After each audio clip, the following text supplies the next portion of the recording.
everyone, and welcome to our online volunteer orientation. My name's Catherine, and today I will be leading you through a PowerPoint presentation that will give you further insight into how Adaptive Adventures was born, what our mission is, and how we aim to achieve these goals through sports programming. Now, before we get started, I want to mention that we do like these orientations to be as engaging as possible. So if at any time you have questions, please feel free to ask them in the comments section, or you can always email us at info@adaptiveadventures.org. All right, let's dive in.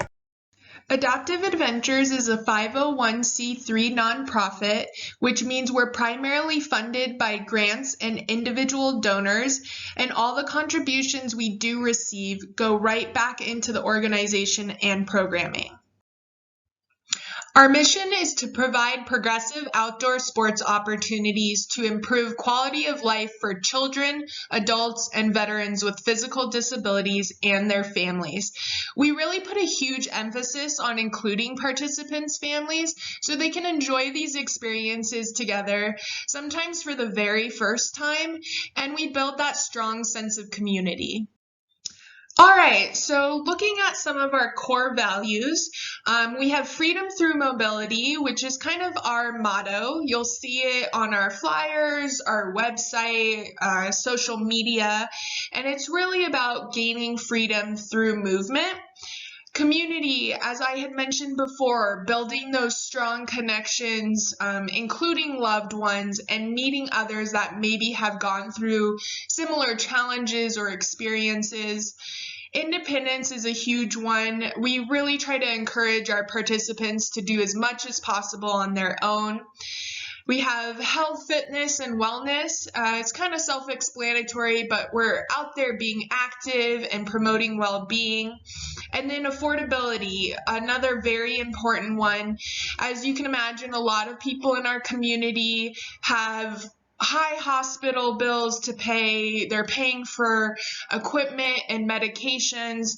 We don't want the cost of our programs to be another stressor, and that's why most all of our programs are completely free. And then our multi-day ski camps and rafting trips are even super subsidized, which we're very proud that we can offer. Up next, I will be playing a brief video that some of you may have seen on our website. The man narrating is our founder, Matt Feeney. On a perfect day, with perfect conditions, when body and mind are aligned, it's almost spiritual. All the things that usually hold me down, worries, fears, pain, fatigue, they all disappear. I simply connect. Throughout my youth, I sought this connection. On snow, on rocky trails, on the water, under the water, and through the air.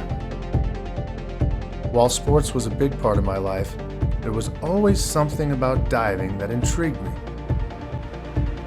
Then one day, from a high cliff, I dove and slightly over-rotated on the entry. Yet the force at that speed was enough to dislodge a vertebrae and damage my spinal cord. I didn't quite realize it at the time, but that moment would change the course of my life. I remember sitting in my office 6 months later, looking around and thinking, is this it? Skiing was always a big part of my life, so it made sense to start there. For months, my body pounded the hard-packed snow. I never thought in a million years I would be even close to the skier I once was. When I tried to ski a steep run with my friends, they would often have to wait on me. But a few years later, on that same hill, I found myself waiting on them. I remember that vividly. This freedom was so powerful. It started me on a different career path as a professional ski instructor. Years later, I would embrace other sports: downhill mountain biking, water skiing, wakeboarding, hand cycling, and even scuba diving. I had a new mission in my life: to share this newly found freedom to enhance the lives of others who face similar challenges. But I soon discovered that other people in wheelchairs didn't always have the same experience. Some knew what sport they wanted to do but couldn't find a facility with an adaptive version. Others just didn't know where to start to find the sport they were passionate about. So I started talking with a friend of mine who was an amputee. We decided there was something we could do to help. We made the decision to start a progressive, year-round adaptive sports program that had no limits. We called it Adaptive Adventures.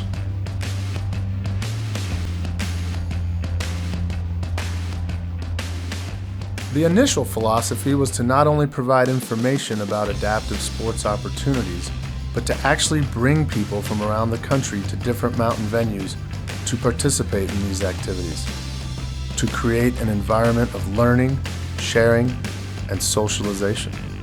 Throughout the years, I've seen the impact that participation in sports has for people that may have thought sports was not an option. The confidence it brings is life-changing.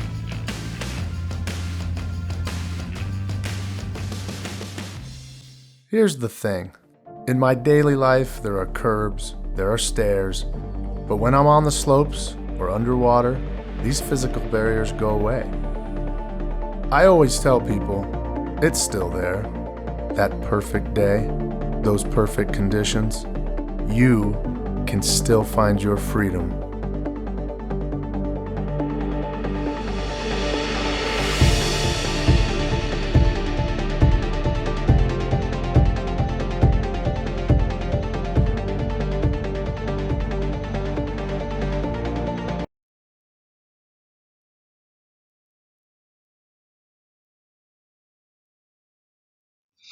A very powerful and inspiring message from Matt there. Gives you a look into the vision behind Adaptive Adventures. All right, so looking at some of our annual statistics from 2019, we proudly served 2,900 participants, clocked 5,850 participation days, provided 498 program opportunities in 30 states as well as in Puerto Rico, and traveled over 100,000 miles with our loaded trailers. So as you can imagine, our program staff are always on the move. Let's look at the sports we offer. Our core sports are the sports that we run the most programs in and have the largest amount of participants, staff, and volunteer presence, one of these being cycling. So some of the primary disabilities we see in our cycling programs include mobility issues such as spinal cord injuries, amputees, traumatic brain injuries, and difficulties with balance and coordination. A common adaptation is the hand cycle that can be used without the use of your legs, and various hand and foot pedals that allow for a variety of grip strengths. Now, similar to cycling, we see many paddle sport participants with various mobility difficulties. A universal seat can always be used to provide upper back and lateral support for people with limited trunk or balance control, and paddle grips can be used for a variety of grip styles to help keep paddles in the participants' hands. Rock climbing is another one of our hugely popular core sports that we can run year-round, both indoor and outdoor. We often work with visually impaired participants in our climbing programs, and an adaptation includes the 3-to-1 rope system that decreases body weight and provides a mechanical advantage. Another example of an adaptation we use in climbing is the easy seat, which is an adaptive chair for those who can't use their legs. Now, one of my personal favorites is dragon boat racing, and it's also really big within our veteran community.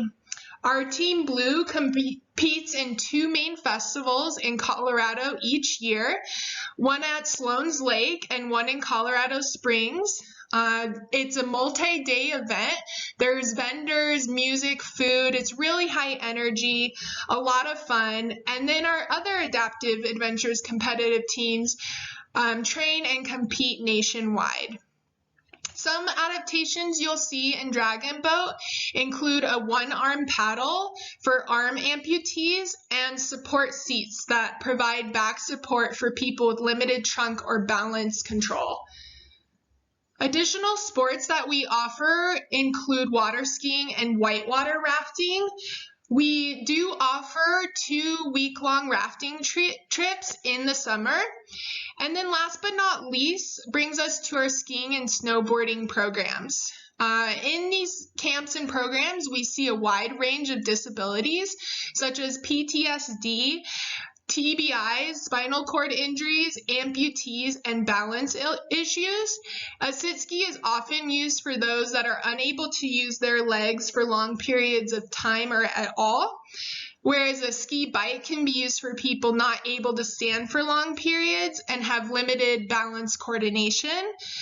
Additionally, outriggers for 3-track or 4-track can be utilized for participants that are able to stand but have limited balance and coordination.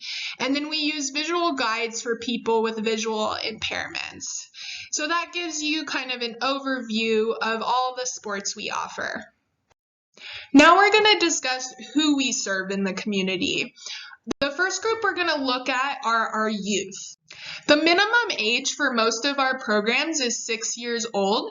We have worked with younger children in the past, but it really depends on the size of the kid and whether our equipment is safe and suitable for them. We really try to stay in that 6 to 17 age range. And then we do offer youth-specific camps and programs. We have a youth ski camp in the winter, and then in June we offer a summer sports camp for our kiddos. Moving on to our next group, which is adults. Adults make up the majority group of people that we work with, and it's so important because a lot of the scholarships and programming out there really just focus on youth, and oftentimes adults are completely left out of the equation, but the demand and need is there. So we really make a point of including adults with disabilities in our mission. Which brings us to our last group, which are our veterans. With grant funding, our biggest market, making up 55% of our population, are veterans. We have some programs that are veteran only, and then of course they're welcome to join other programs as well. Now in this group, we see a diverse range in disabilities, from amputees to spinal cord injuries, and often PTSD as well. It's important to note that PTSD is the only cognitive disability we work with, and everything else is physical.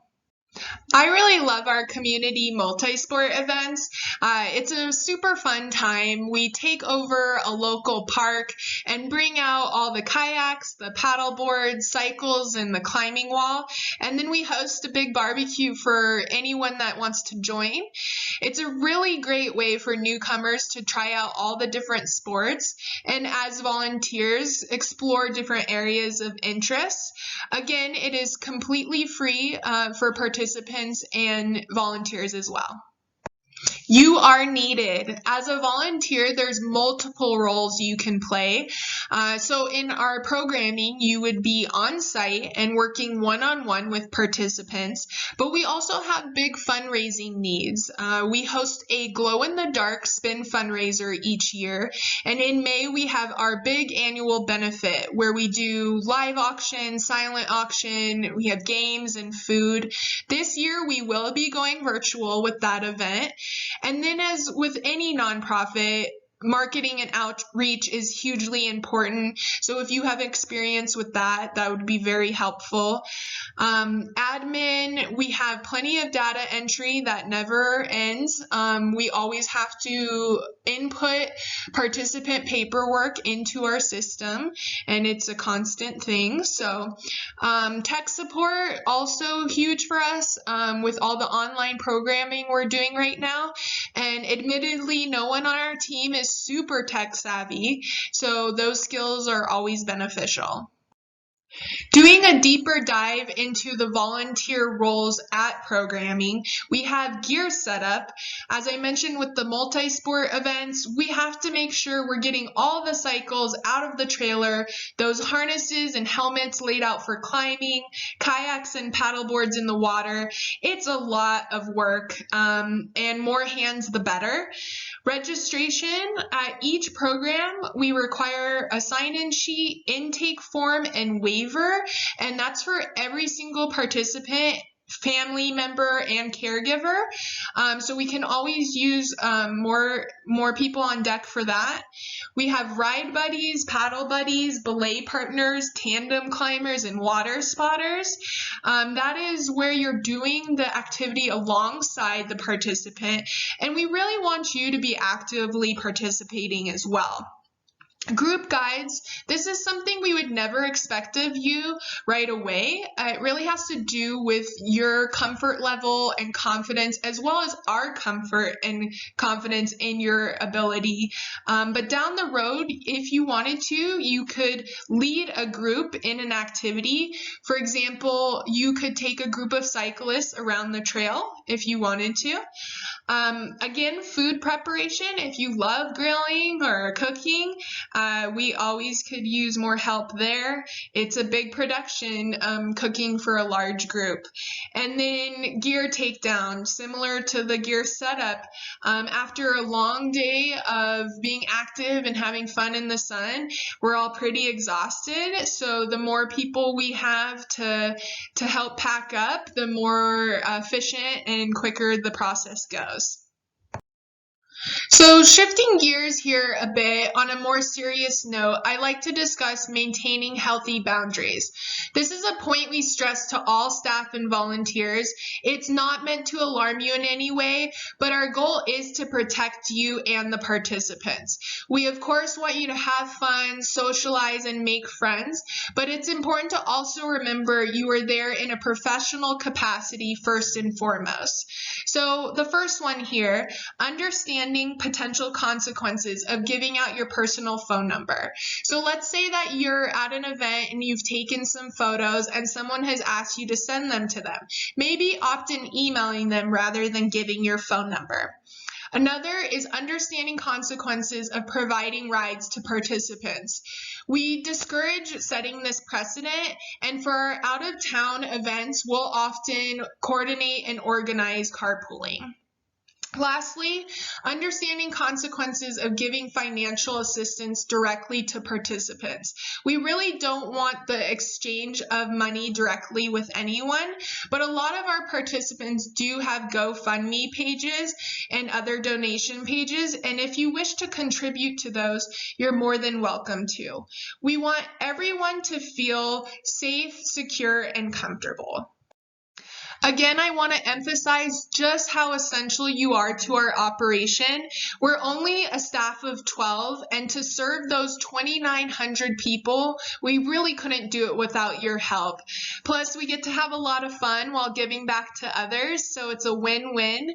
And it's also important to mention, we do have climbing and cycling specific trainings with program staff. So if you're interested in learning more of the logistics behind those two sports, you'll want to check those out. We host a volunteer appreciation party every year to celebrate all of you and your hard work. There's food and drinks. It's a lot of fun. This past year we went bowling, and it's really our way of saying thank you.